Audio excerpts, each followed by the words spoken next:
It's been close to a year since Tucson voters approved Proposition 411 to channel part of the sales tax to better, safer streets. Now in our Operation Safe Roads report, KGUN 9 on your side's Craig Smith looks at where that program stands. Tucson has a lot of streets where you don't just see the street, you feel it. Drivers are so eager to get those streets repaired that they agreed to tax themselves to pay for it. Now the city's getting ready to roll that out. Lois Pollock has lived in the Garden District for about 30 years and pounded through potholes most of that time. Anytime you hit one of those potholes, you can just ruin your front end alignment. Plus, you can blow out a tire and cause some other damage. And that's not even the people who trip on them, that's just about cars. Last spring, Tucson voters agreed to extend a half-cent sales tax for street repair and safety improvements. Now the tax has collected about $60 million, enough money that the city's close to laying down some fresh pavement. Which squeaky wheels are getting the grease first?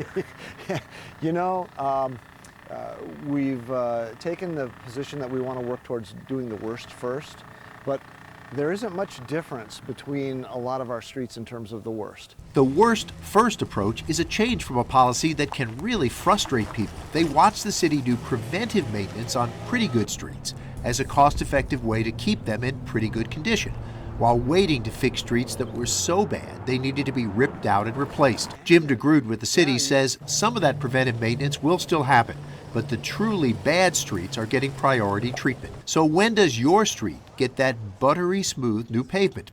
Maybe this summer. The city does not have a precise schedule just yet, but this map shows which streets are getting what treatment. The rosy pink areas are set for the thorough reconstruction that's top priority with the worst first approach.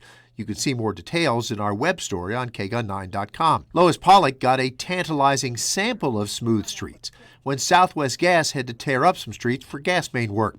New pavement went in when the work was complete. They are so nice. You can ride a bike again, you can walk again, it's quiet, you know, much, much quieter. And the city says every street will get some work over the 10-year life of the program. Craig Smith, KGUN 9 on your side. And Prop 411 would take care of the city's needs, but not the county's. Which is why I spoke to Michelle Montanino with Pima County, and she tells me that the county has a 10-year program that's in place that dedicates $526 million to road repairs. It's been 4 years since that project took effect, and so far $224 million has been spent on improving county roads. She also told me about a road index system that they use every 4 years to determine the worst roads that need to be repaired or repaved first. The county also keeps up to date on road conditions from public feedback. We do have our C-Click Fix program, which is an app through the web or on your phone where you can submit requests for us to go out and either evaluate the road or do road repair. Now, the county's latest index report is almost ready to be published, and that's what they plan to use for the 23